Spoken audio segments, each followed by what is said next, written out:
Irmãos,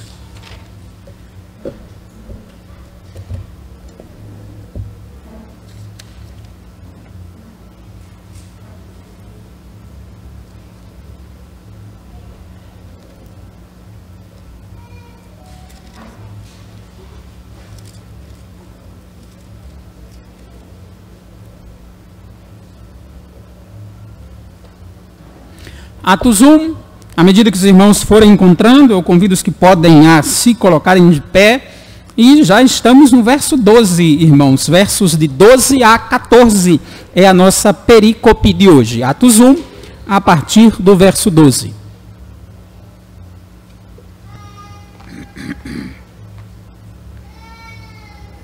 Lerei e os queridos acompanharão silenciosamente, Atos 1, de 12 a 14. Então, voltaram para Jerusalém, do monte chamado Olival, que dista daquela cidade tanto quanto a jornada de um sábado. Quando ali entraram, subiram para o cenáculo, onde se reuniram Pedro, João, Tiago, André, Filipe, Tomé, Bartolomeu, Mateus, Tiago, filho de Alfeu, Simão o Zelote, Judas, filho de Tiago.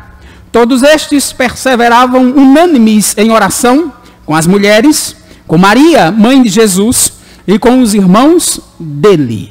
Vamos orar. Senhor Deus, Pai nosso, é com alegria, Senhor, que nós iniciamos mais um ano olhando para as Sagradas Escrituras. Mais um ano, Senhor, podendo abrir as nossas Bíblias, suplicar ao Senhor a tua graça e misericórdia e ouvir a voz de Deus nas Sagradas Escrituras. Obrigado, meu Pai, pelo privilégio que temos essa noite em adorar o teu nome, em louvá-lo por quem tu és e pelos teus magníficos feitos, e suplicar a tua graça neste momento, para que possamos ouvir e crer, crendo, compreender. Fala com a tua igreja, Senhor. Fala com cada um que aqui está. É em Cristo que nós te oramos. Amém. Podeis assentar, irmãos. Lembre-se que em semanas anteriores, Jesus havia falado aos discípulos que eles deveriam permanecer em Jerusalém, está lá em Lucas 24, até que do alto eles fossem revestidos de poder. Está lá em Lucas 24, do 49 ao 53. Quando chegamos em Atos, entendemos o que isso quer dizer. Jesus diz, mas porém, quando vocês estiverem em Jerusalém, ele diz em Atos 1:8, vocês receberão poder ao descer sobre vós o Espírito Santo, e sereis minhas testemunhas tanto em Jerusalém, como toda a Judéia, em Samaria e até aos confins da terra. E como vimos semana passada, depois que Jesus disse essas palavras, ele foi elevado aos céus, ele subiu aos céus para ser coroado não só como Deus, que sempre o foi e é, mas também agora como nosso representante federal, como segundo Adão, como cabeça pactual, como sumo sacerdote em benefício do seu povo. Por isso, nesse texto que lemos agora, queridos, os apóstolos obedecem à voz de Jesus e voltam para Jerusalém. Jesus ressuscitou no domingo, após o sábado de Páscoa, isso mesmo, a Páscoa era no sábado, e Jesus ressuscitou no domingo, após o sábado de Páscoa, e a Bíblia diz que por 40 dias Jesus apareceu aos seus discípulos. No dia 40º, naquela quinta-feira, Jesus subiu aos céus, voltou ao seu trono, voltou ao seu palácio celestial. Então os discípulos ouvem o que Jesus tem a dizer, obedecem à sua voz e voltam a Jerusalém para esperar que do alto eles fossem revestidos de poder. Queridos, isso é magnífico, porque é provável que aquele grupo estivesse realizando os seus encontros, as suas reuniões de oração, os seus cultos, naquele mesmo cenáculo onde Jesus celebrou a última ceia. Naquele mesmo cenáculo onde João 17 diz que Jesus realizou a oração sacerdotal. No mesmo lugar, o povo está se reunindo em Jerusalém, provavelmente no mesmo salão. E agora eles se reúnem esperando que o Senhor do alto os revista de poder. Mas tem mais, queridos. Podemos ver a variedade, o grupo que constitui, podemos dizer assim, aquela primeira igreja do Novo Testamento. A primeira igreja cristã aos moldes que temos hoje após a ressurreição de Cristo. E é um grupo bem interessante, porque lá estão descritos os 11 apóstolos, nome por nome, um por um. As mulheres, que são as mulheres que seguiam a Jesus desde Jerusalém. As mulheres que o acompanharam, as mulheres que visualizaram a sua crucificação, as mulheres que foram ao túmulo no domingo pela manhã, as mulheres que anunciaram os apóstolos a ressurreição de Cristo. Esse é o segundo grupo. E há ainda um terceiro grupo, que é com a família de sangue de Jesus Cristo. Maria, sua mãe, e os seus irmãos, que são citados no Evangelho de Mateus, no capítulo 13, no verso 55, sem falar também nas suas irmãs, que a Bíblia não diz o nome. Mas, queridos, aqui nós temos algo magnífico, porque nós vemos a comunidade do povo de Deus do Novo Testamento, reunindo-se, queridos, não simplesmente para debater opiniões, não simplesmente para fazer ou para tratar de questões superficiais, mas se reúnem para adorar a Deus, para buscar a Deus, para orar e confiar na promessa que o nosso Senhor havia feito. Tem algo interessante.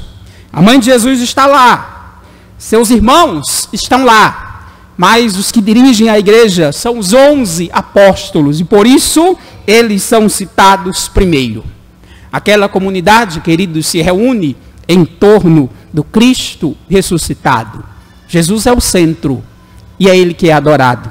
Jesus é o centro, e é Ele que é cultuado durante aqueles dias. E por 10 dias, como veremos na semana que vem, esse povo aguarda ser cheio do Espírito Santo, reunindo-se todos os dias para adorar a Deus, para cultuar o Senhor e para buscar de Deus a graça para que possam cumprir o seu ministério. Por isso, hoje exporemos esse texto à luz do seguinte tema. Ouça bem: a igreja precisa buscar ser cheia com o Espírito Santo. Repitam comigo: a igreja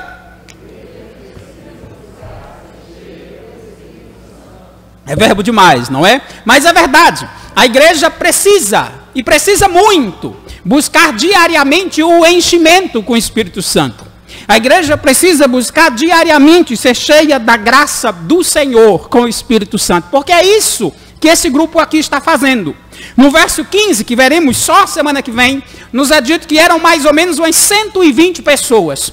E todas estavam juntas, reunidas, orando, adorando a Deus, obedecendo a ordem de Jesus Cristo. E qual foi a ordem? Fiquem em Jerusalém, até que do alto sejais revestidos de poder. É isso que esse povo está fazendo. Mas para aprender como, queridos, precisamos buscar o enchimento com o Espírito Santo, antes de qualquer coisa é preciso entender onde eles estavam. Olhe para a sua Bíblia, olhe para o verso 12. Então voltaram para Jerusalém, do monte chamado Olival, que dista daquela cidade tanto quanto a jornada de um sábado. Jesus subiu aos céus do Monte das Oliveiras, por isso monte chamado Olival, e ficava a mais ou menos 1 quilômetro de Jerusalém. Note que Lucas faz questão de dizer que dista de Jerusalém, diz ele, tanto quanto a jornada de um sábado. Não entenda errado. Não é que Jesus subiu aos céus num sábado, não é isso. É que a distância do Monte das Oliveiras, de onde Jesus subiu aos céus para Jerusalém, é a distância que um judeu poderia andar num sábado. É a distância que um judeu tinha permissão pela lei para andar no sábado, mais ou menos 1 quilômetro. Essa é a distância. Então aquele povo não estava longe. Jesus subiu aos céus e ao invés de voltarem a Galileia, como eram a maioria dos apóstolos, não, eles se lembram, nós precisamos ficar em Jerusalém. E provavelmente sim, queridos, é o mesmo lugar. Olha ainda o verso 13. Quando ali entraram, diz o início do verso 13, subiram para o cenáculo. Note que não é qualquer cenáculo, ou seja, não é qualquer salão que eles entram. Não é vamos voltar para Jerusalém, vamos para onde, rapaz? Ali tem um salão. Não, é o salão, o cenáculo, diz o verso 13, onde se reuniam. Então eles tinham um hábito de se reunir lá. Eles tinham o hábito de se ajuntar lá. Por isso os estudiosos dizem que provavelmente é o mesmo lugar. Isso é maravilhoso, queridos. Porque é o mesmo lugar onde eles participaram da última ceia com Cristo. O mesmo lugar onde Jesus orou por eles, ali a oração sacerdotal de João 17. O mesmo lugar onde eles se encheram de temor e de dúvidas. Quando Jesus disse na última ceia que um deles iria traí-lo e eles não sabiam quem era. Que no caso era Judas, naquele mesmo lugar que eles se preocuparam, que eles se angustiaram, que eles tiveram a última ceia com Jesus Cristo naquela noite tensa daquela quinta-feira. Agora, em mais uma quinta-feira, eles voltam para lá. Mas não voltam angustiados, perturbados, temerosos. Não voltam se perguntando quem vai traí-lo. Não voltam se perguntando o que vai acontecer quando o dia amanhecer, não. Agora eles voltam alegres. Agora eles voltam, conforme dos Lucas 24, eles voltam felizes, adorando a Deus, adorando a Cristo. E voltam confiando na promessa que do alto nosso Senhor prometeu, que do alto desceria o poder do Espírito Santo. É o mesmo lugar, mas agora o sentimento é outro. Agora a expectativa é outra, não é dúvida ou medo, não é preocupação ou ansiedade, é alegria, é esperança. Agora eles estão felizes em saber que do alto serão cheios do Espírito Santo. Queridos, para aprender como buscar ser cheios do Espírito Santo, é preciso saber sim onde eles se reuniam, e mais à frente veremos qual é a importância disso. Mas é importante saber quem eles eram. Quem era aquele povo? Quem eram esses 120 que se reuniam sempre no mesmo lugar? Quem eram esses 120 que voltaram alegres quando Jesus subiu aos céus? Quem eram esses 120 que durante 10 dias se reuniam para orar, para buscar a Deus, para esperar o cumprimento da promessa do alto? Olhe para a sua Bíblia.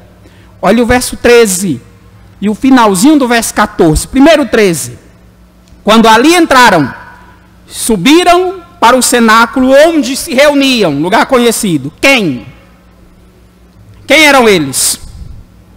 Contem comigo. Pedro, João, Tiago, André, Filipe, Tomé, Bartolomeu, Mateus, Tiago, filho de Alfeu, Simão os Zelotes, Judas, filho de Tiago. Deu quantos? 11. São os 11 apóstolos. São os 11 que estavam naquela mesma ceia. São os 11. São os apóstolos de Cristo, o qual Paulo vai dizer em uma das suas epístolas que eles são as colunas da igreja. Eles são os alicerces da igreja que Jesus Cristo construiu sobre si mesmo. Jesus é a pedra fundamental e os apóstolos são as colunas. E os apóstolos são aqueles aos quais o nosso Senhor Jesus Cristo entregou a sua igreja no Novo Testamento. Sob responsabilidade deles, o Senhor iniciou a sua igreja. Mas não são só os 11, porque no verso 15 é dito que há umas 120 pessoas. Não são só os 11 que lá estão para adorar a Deus. Olhe quem mais, final do verso 14. Com as mulheres. E só precisa disso. Só precisam dizer que são as mulheres, porque os cristãos do primeiro século sabem quem são essas mulheres. São as mulheres que o acompanhavam desde o princípio. Mas também não são só elas. Com Maria, mãe de Jesus, e com os irmãos dele. Estão todos lá.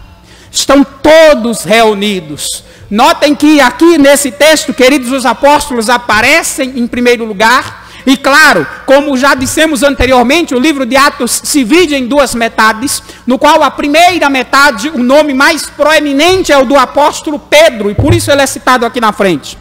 Ele é o principal dos apóstolos, podemos dizer aqui. Ele é o apóstolo mais respeitado, então por isso o nome dele aparece com proeminência.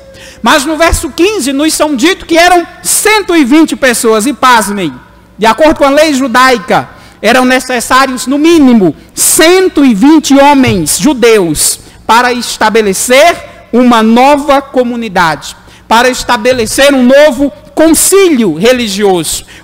Ou seja, em termos judaicos, queridos, os discípulos de Cristo formavam uma comunidade coesa, uma comunidade com tamanho suficiente para formar, se quisessem, uma sinagoga. Mas eles não formam uma sinagoga. Não é uma comunidade meramente judaica. E também não é uma comunidade pagã. Então, que comunidade é essa? Que grupo é esse que tem autonomia para se organizar, porque são 120? Que grupo é esse que não é propriamente judeu, mas também não é pagão? Que comunidade é essa, irmãos? Esta comunidade é a comunidade da nova aliança. É a comunidade da nova aliança no sangue de Cristo, ou seja, é a igreja de Cristo Jesus. É o seu corpo espiritual. O que Lucas quer deixar claro para nós, queridos, é que a igreja agora deixou de ser nacional. O povo de Deus deixou de ser o povo de Israel. A comunidade de Deus deixou de ser aqueles que têm o sangue de Abraão. E passou a ser uma comunidade espiritual dos que têm a fé de Abraão. A igreja de Deus não é mais o povo do Velho Testamento. A igreja de Deus agora são aqueles que se reúnem em torno de Jesus Cristo.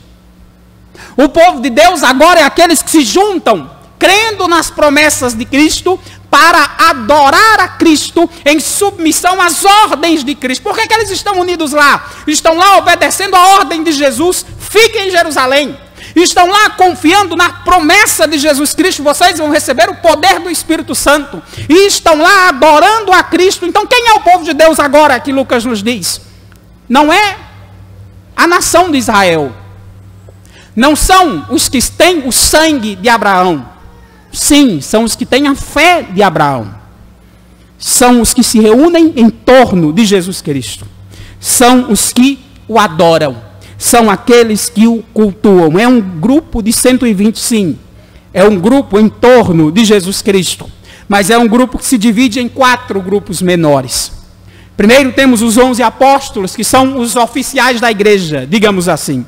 Que são aqueles aos quais Jesus Cristo entregou a igreja nas suas mãos. Eles são os responsáveis por conduzir, por dirigir essa igreja. Inclusive serão eles que escreverão o Novo Testamento por inspiração do Espírito Santo. É desse grupo, queridos, que podemos dizer que sai a igreja. A igreja é uma comunidade apostólica, debaixo da autoridade dos santos apóstolos de Jesus Cristo. Por isso eles são os primeiros. Segundo, as mulheres.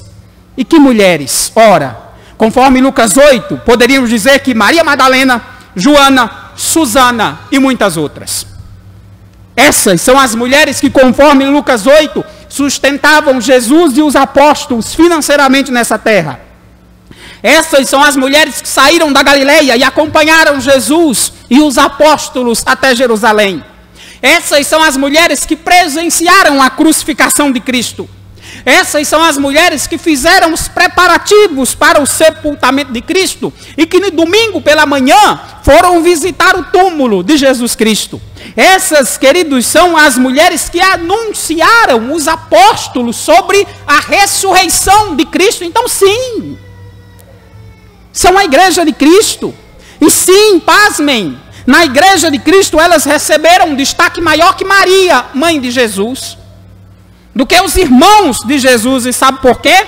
Porque conforme o evangelho de João deixa claro, a sua família não creu nele até a sua ressurreição. Seus irmãos não criam nele, é o que diz João no capítulo 7. Sua família pensava que ele estava louco, é o que diz Marcos no capítulo 3. E é por isso que no próprio Marcos capítulo 3, verso 33 a 35, Jesus diz que a sua família são os que creem nele. Essa é a família de Cristo. Não são os do sangue, são os da fé. A comunhão com Deus não tem a ver com sangue, não tem a ver com herança genética, não tem a ver com ser descendente físico de Abraão. Tem a ver em crer em Cristo Jesus e confiar nele pela fé. Esse é o terceiro grupo. O grupo que compõe a mãe de Jesus e seus irmãos. E quem são esses? Tiago, José, Simão Judas, diz Mateus, capítulo 3, verso 55. Tiago, José, Simão e Judas. Não creram em Cristo no início. Não creram em Cristo durante o seu ministério. No capítulo 3, saíram com sua mãe para prendê-lo, porque pensavam que ele estava louco, em Marcos capítulo 3. Em João capítulo 7, eles chegam a questionar se Jesus de fato é um pregador. Eles dizem, se você é profeta, por que você não vai lá para Jerusalém? Não creram em Cristo no início do seu ministério e questionaram a sua sanidade. Mas depois que Cristo ressuscitou, Paulo diz em 1 Coríntios 15, verso 7, que ele apareceu a Tiago, seu irmão, e ele creu. E ele creu de tal maneira que se tornou também uma das colunas da igreja, sendo o autor do livro de Tiago, da sua Bíblia. O irmão mais velho de sangue de Jesus Cristo escreveu o livro de Tiago, da sua Bíblia. É Tiago, o autor do livro. O irmão mais novo de Jesus Cristo escreveu o livro de Judas, que está aí na sua Bíblia. Então, depois da ressurreição de Cristo, sim, eles creram, e por isso estão na igreja. E por isso estão juntos com as outras mulheres e estão juntos com os 11 apóstolos, porque eles creram em Jesus Cristo, creram na ressurreição de Cristo e o enxergaram como o Salvador. E aí está também Maria, mãe de Jesus. Maria, queridos, é citada na Bíblia 19 vezes, das quais 5 está no Evangelho de Mateus, 1 no Evangelho de Marcos, 12 no Evangelho de Lucas e essa em Atos. E essa é a última vez que Maria é citada na Bíblia. Essa é a última vez que Maria, mãe de Jesus, aparece na Bíblia. Creu no Senhor e, graças a Deus, estava entre aqueles que creram em Cristo, para pudesse, igualmente, ser salva. E há um quarto grupo, que nos é dito só no verso 15, que são os outros irmãos. São aqueles que ouviram Jesus Cristo durante seu ministério. São aqueles que ouviram os apóstolos, foram aqueles que ouviram as pregações e acreditaram no nosso Senhor e creram na sua palavra. Eles formam os cristãos da igreja primitiva, o primeiro grupo de 120 cristãos que se reuniam no cenáculo para adorar a Deus, para confiar na promessa e para crer no nosso Senhor Jesus Cristo. Para ser, queridos, para aprender como buscar o Espírito Santo, precisamos sim saber onde eles estavam. Quem eram eles? Mas é preciso saber o que eles faziam. E o que esse povo fazia naquele cenáculo? O que eles faziam todos os dias, durante 10 dias, até aquele domingo que o Espírito Santo veio sobre eles. O que eles faziam? Verso 14, o início do verso 14, olhe para a sua Bíblia. Todos estes quem? Todos os 120 que lá estavam.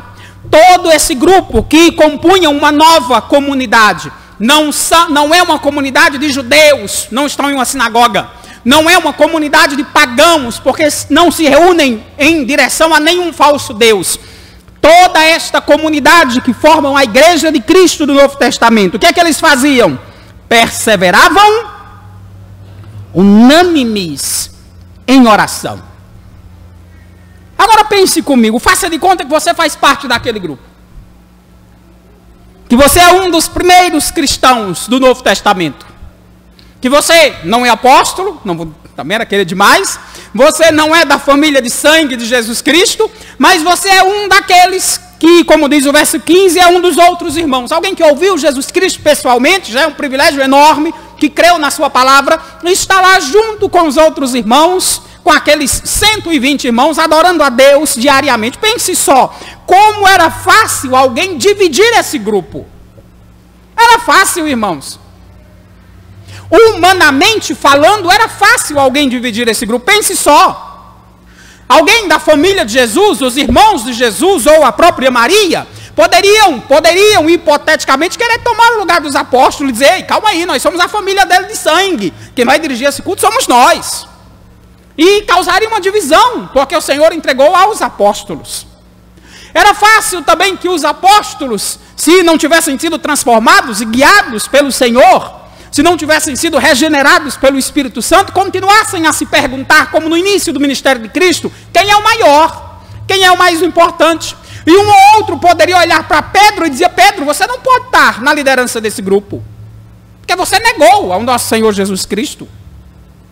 Você virou as costas para ele e disse que não o conheciam.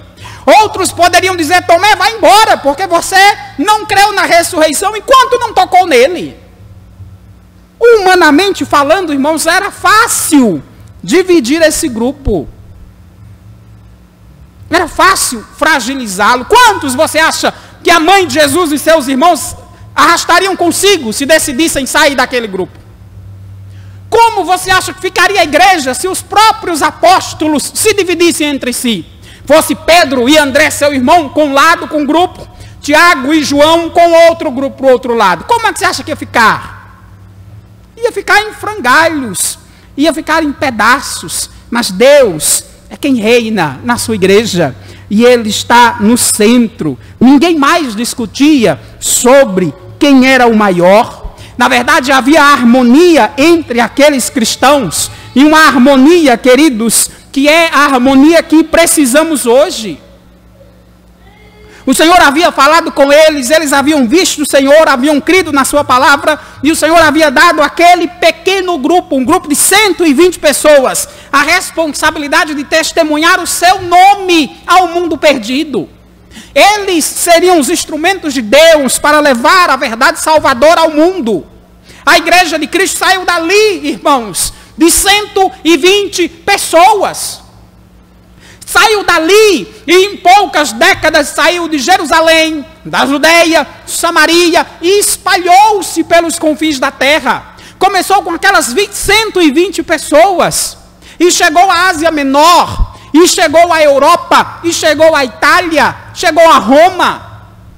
Começou com um grupo pequeno, mas chegou a Atenas, a Corinto, a Tessalônica. Porque eles estavam unidos no Senhor Jesus Cristo e Deus os abençoou. Não é hora de perguntar quem é o maior, nem muito menos quem cometeu o pecado mais grave. Era hora de orarem juntos, de permanecerem fiéis ao Senhor, de adorarem a Cristo, o seu Salvador. E o Senhor os abençoou naqueles 10 dias. A pergunta que nós precisamos nos fazer ao olhar esse texto é pensar que aplicações podemos tirar para as nossas vidas. E a primeira está na cara, irmãos. A primeira está na nossa cara. Olhe para a sua Bíblia. Olhe como o texto diz: eles estavam, diz aí o verso 14, todos estes perseveravam unânimes em oração. Eles estavam juntos, adorando a Deus, orando a Deus. Eles estavam juntos no mesmo lugar. Não estavam fragmentados em pequenos grupos. Também não criavam seus próprios ministérios. Não tinha isso com eles, não. Era todo mundo junto no mesmo lugar. E eu digo que era apertado, porque era um cenáculo, provavelmente, onde ficaram os 12 apóstolos e Jesus Cristo na última ceia. Ou seja, é o cenáculo onde em uma reunião tinha 13, mas agora tinha 120. Era um lugar apertado, mas todos estavam juntos e no mesmo lugar. Todos se reuniam juntos para cultuar a Deus e para adorar. Provavelmente, como disse, o mesmo lugar da última ceia. O mesmo lugar de angústia, o mesmo lugar de dúvidas, o mesmo lugar de preocupação, o mesmo lugar onde cada um olhou para o outro e ficou perguntando: quem será o traidor? Será se é fulaninho? Será se sou eu? O mesmo lugar agora é o lugar onde eles se juntam sem dúvidas, sem acusações, sem falatórios, se juntam para adorar a Deus e para orar como um único povo. Queridos, o que faz um lugar ser santo não é a sua importância religiosa. Não estavam no templo, não estavam diante da Arca da Aliança, não estavam no Monte Sinai, onde Moisés entregou a lei, não. Estava em um cenáculo, em uma salinha que coube 13 e agora precisa caber 120. Mas o que faz um lugar especial? É o que fazemos lá. É o motivo pelo qual nos reunimos naquele lugar. O que faz um lugar especial, queridos, é o que fazemos. Olha só, o povo está unido, o povo está orando, o povo está adorando a Deus. Aqui é o lugar de culto para eles. Aqui é onde a igreja se reúne em adoração a Deus para eles. Portanto, eles poderiam muito bem dizer que aquele lugar é Betel para eles. É a casa de Deus. É a porta dos céus. Porque é lá que eles se reúnem como igreja de Deus. Adoram a Cristo, sentem a sua presença e desfrutam da comunhão dos santos. Lá é Betel para eles. Lá é a porta dos céus para eles, porque é lá que eles se encontram com Deus. É lá que eles se encontram com Cristo. E aqui eu quero te perguntar, e aqui é o que para nós? O que a gente vem fazer aqui toda semana? Por que nos reunimos aqui todos os domingos? Estamos nos reunindo aqui unidos, juntos, para orar, para adorar a Deus, para buscar ser cheios com o Espírito Santo. Porque se você vem aqui com esse propósito de adorar a Deus, de buscar a Deus, de orar a Deus, de pedir a misericórdia de Deus, de pedir ao Senhor que te encha com o Espírito Santo, então sim, aqui é Betel para você. Aqui é a casa de Deus. É a porta dos céus. Porque é aqui que a igreja se reúne para adorar a Deus. É aqui que a igreja se reúne como um corpo, como uma pessoa. Eles estavam juntos, unânimes. Não havia divisão. Não havia discórdia. Para eles era a porta dos céus e espero que para você aqui seja a porta dos céus. Aqui seja a casa de Deus, onde nos juntamos para adorá-lo e para cultuá-lo. Tem outra aplicação que precisamos fazer, queridos, e essa é muito importante. Porque essa era uma característica da igreja primitiva, dos primeiros cristãos, e que hoje está escassa, viu? Muito escassa. Sabe qual é? O povo se juntava unanimemente para adorar a Deus e para orar. Quantas pessoas tinha essa igreja? 120. Quantas pessoas estavam nas reuniões de oração dessa igreja? 120. Não me responda, pelo amor de Deus. Quantas pessoas tem essa igreja? Quantas pessoas se reúnem nessa igreja, nas reuniões de oração? Quantas pessoas tinham lá na igreja primitiva? Nessa de Atos 1, a partir do verso de número 12. 120. Quantas estavam nas reuniões de oração? 120. Qual foi o resultado? Deus nos encheu com o Espírito Santo. Quantas temos aqui? Quantas temos nas reuniões de oração? Isso diferenciava a igreja primitiva, queridos, das nossas igrejas contemporâneas. O povo priorizava a adoração a Deus. O povo priorizava buscar a Deus em oração. O povo priorizava isso. Estavam todos juntos, unidos, adorando a Deus, orando a Deus, buscando o Senhor. Essa é, sem dúvida, uma característica que falta à igreja moderna. Essa é uma característica que falta à igreja contemporânea. Todos estavam lá. E você acha que aquele povo não trabalhava? Claro que trabalhava. Você acha que essas mulheres não tinham filhos? Não tinham esposos? É claro que tinham. Você acha que esses outros cristãos que ouviram a Cristo e creram não faziam nada? Claro que faziam, mas todos estavam lá na hora do culto. Todos estavam lá para adorar a Deus e para orar ao Senhor. Eles não dividiam a igreja. Não dividiam-se em pequenos grupos, não abriam mão da adoração comunitária e nem criavam seus próprios ministérios. Já pensou ministério famoso, ministério de oração da mãe de Jesus Cristo? Não seria famoso? Ministério de oração de Paulo, ministério de oração de Pedro. Não, eles adoravam a Deus como igreja, como unidade. Queridos, ouça bem o que eu vou te dizer. A igreja, irmãos, ora junto. A igreja, irmãos, ora como uma única pessoa. A igreja ora como uma noiva. A igreja ora como um único povo, porque ela é o corpo espiritual de Jesus Cristo. Não podemos dividir a adoração, como não podemos dividir a nossa oração a Deus.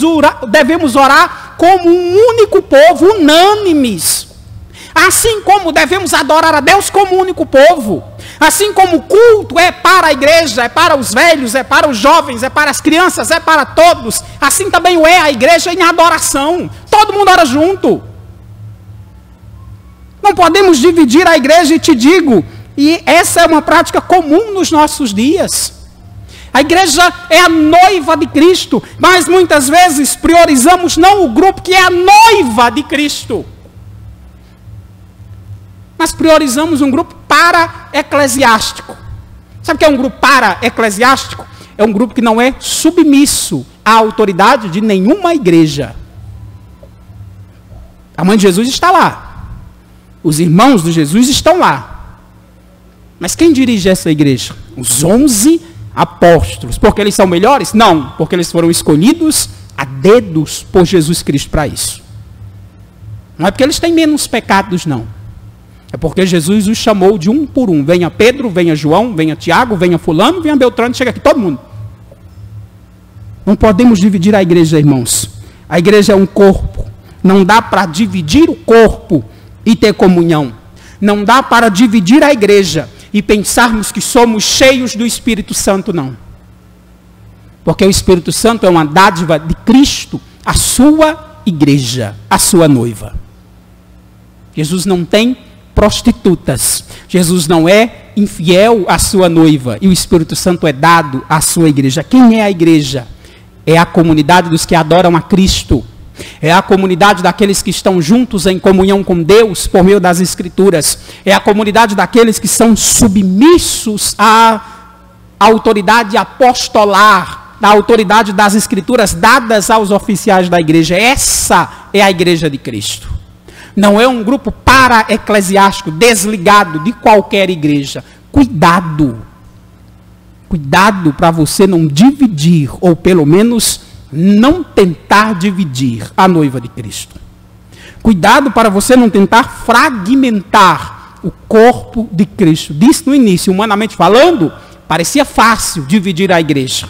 Quer saber? Os judeus tentaram, prenderam os apóstolos, surraram, mataram Tiago. Os romanos depois tentaram, prenderam a Paulo, prenderam a Pedro, mataram a Paulo, mataram a Pedro. Mas a igreja continuou firme e vitoriosa. Todos aqueles que tentam dividir ou destruir a igreja serão despedaçados por Jesus Cristo. Cuidado, para você não tentar dividir o corpo de Cristo. Tem outra aplicação que precisamos fazer, irmãos. Queremos ver Deus transformar as nossas vidas, não é? A gente vive dizendo isso.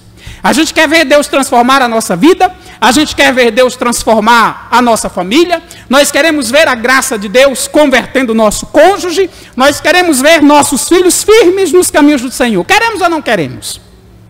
Tem mais, queremos ver um avivamento espiritual, é a frase da moda. A igreja precisa ser avivada. Há quem diga, a igreja está parada, como se a igreja fosse um carro que precisasse estar em movimento. Mas há quem diga isso, não é? E a pergunta que precisamos fazer é, você acha que a igreja está parada? E por que você não vem às reuniões de oração? Por que você não se junta com a igreja de Cristo para adorar a Deus? Porque a igreja, queridos, é um corpo. Como é que nós queremos ver um avivamento se na igreja primitiva eram 120 membros? Todos estavam na reunião de oração. Nós somos um número bem alto. Nós conseguimos, na reunião de oração, ter pelo menos 50% da igreja? Como é que a gente tem avivamento? Como é que a culpa é de fulano, de Beltrano e de Ciclano, se sou eu que não participo das reuniões de oração da minha igreja? Se sou eu que, ao invés de priorizar as reuniões de oração da minha igreja, eu priorizo outras coisas, outros grupos, outras atividades. Como é que eu quero avivamento?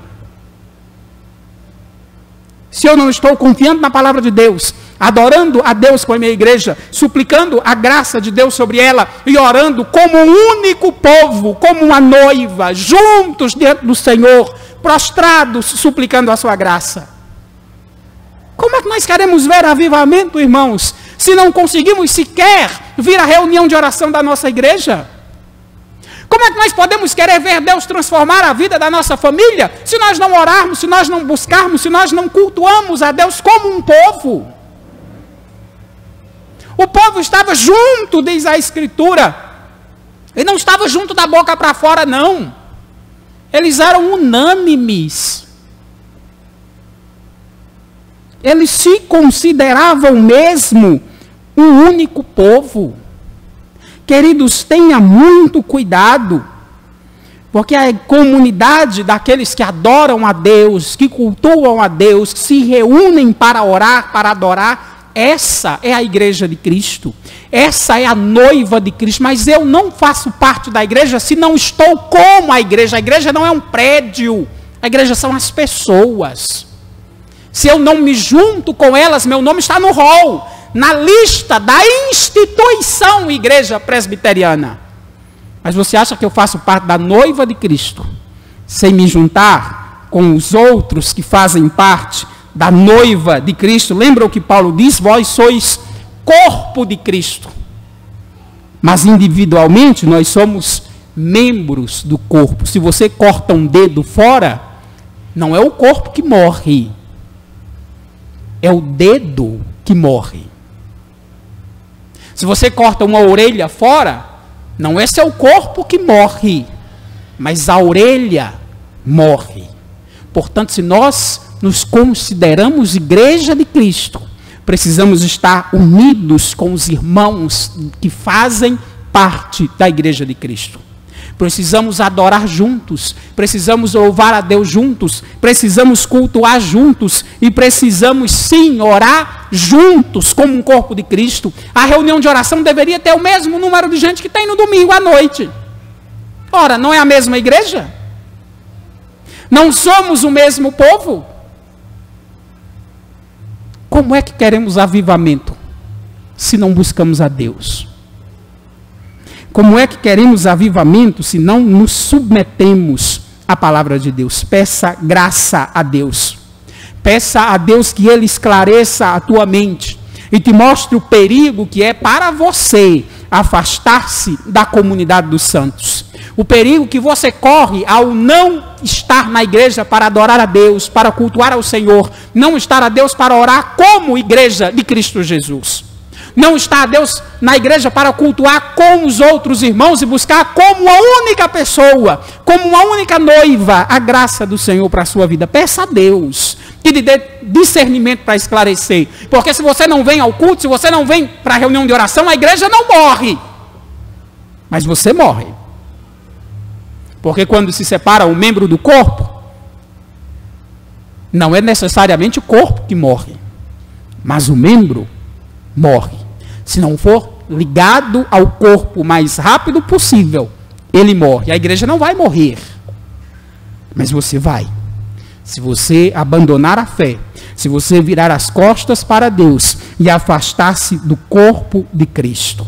Que Deus te dê a graça de conhecer como isso é sério, de entender as verdades por trás desse texto. A igreja adorava a Deus junto. A igreja orava a Deus junto. Qual foi o resultado? O Senhor os encheu com o Espírito Santo. Queremos ser cheios com o Espírito Santo? Queremos. Então o que precisamos fazer? Adorar a Deus juntos, cultuar a Deus juntos, orar juntos, suplicar a graça de Deus e esperar que na sua misericórdia o Senhor nos encha do alto com o Espírito Santo da graça. É isso que precisamos fazer. Tem mais uma aplicação para encerrarmos. E eu quero que você volte a sua Bíblia para os versos 13 e 14.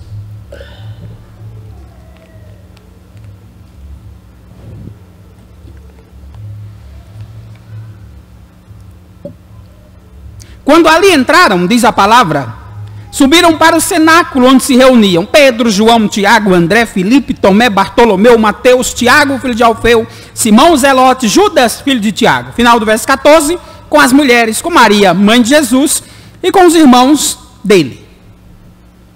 Note só que aqui são descritos, de maneira geral, basicamente todos os cristãos, todo aquele grupo, que tem as suas diferenças. Uns são apóstolos, outros são famílias de sangue, outros são as mulheres que acompanharam a Jesus e os apóstolos desde o início, e outros são os irmãos, as pessoas que ouviram Jesus, ouviram os apóstolos e creram na sua palavra, e lá estão, e são todos povo de Deus, a igreja de Jesus Cristo. Note, queridos, que Lucas mostra que não há privilégios para Maria ou para a sua família. E isso é importante e precisa ser dito. Maria não é mãe para os outros apóstolos. Maria, queridos, não é mãe para o colégio apostolar. Pelo contrário, ela está submissa à autoridade dos apóstolos. Os apóstolos não pedem a Maria para que ela interceda por eles diante de Jesus Cristo? É claro que não. Maria não tem esse poder e nunca o teve, como pensam os católicos. Orar, queridos, ou rezar para Maria é idolatria. Maria não é mediadora. Ela era uma membro da igreja, sim. Pela graça do Senhor foi alcançada, sim. Recebeu um alto privilégio, é lógico. Foi a mãe do nosso bendito Salvador, o Senhor Jesus Cristo. Mas ela não tem nenhum privilégio especial, diferente dos outros cristãos. Ela não tem nenhuma posição de destaque na igreja de Cristo. A igreja foi entregue aos cuidados dos apóstolos e não de Maria. Portanto, queridos, a Imaculada Concepção de Maria, que é um dogma católico promulgado e aprovado pelo Papa Pio IX em 1854, é uma grande e grosseira heresia. Maria não foi concebida sem pecado. Deus não pôs uma bolha ao entorno de Maria antes que ela nascesse, para que ela nascesse sem pecado. Pelo contrário, Paulo nos diz em Romanos 5, no verso 12, que todos pecaram. E acrescenta em Romanos 3, verso 10, que não há um justo. E note a ênfase, nenhum sequer. Ninguém é perfeito, ninguém é santo, ninguém é sem pecado nesse mundo, com exceção de Jesus Cristo. Maria não foi concebida sem pecado. E Maria também não continuou virgem, como atestam as Escrituras. Maria era virgem, sim. Maria foi virgem até o nascimento de Jesus Cristo. Mas ela perdeu sua virgindade com o nascimento de Cristo. Inclusive, Mateus, no capítulo 13, no verso 55, dizem o seguinte: olha o que o povo diz. Não é este Jesus, o filho do carpinteiro? Não se chama sua mãe Maria? E seus irmãos Tiago, José, Simão e Judas? E em Mateus 13, 56 acrescenta: não vive entre nós todas as suas irmãs? Então Maria foi virgem, sim, até o nascimento de Cristo.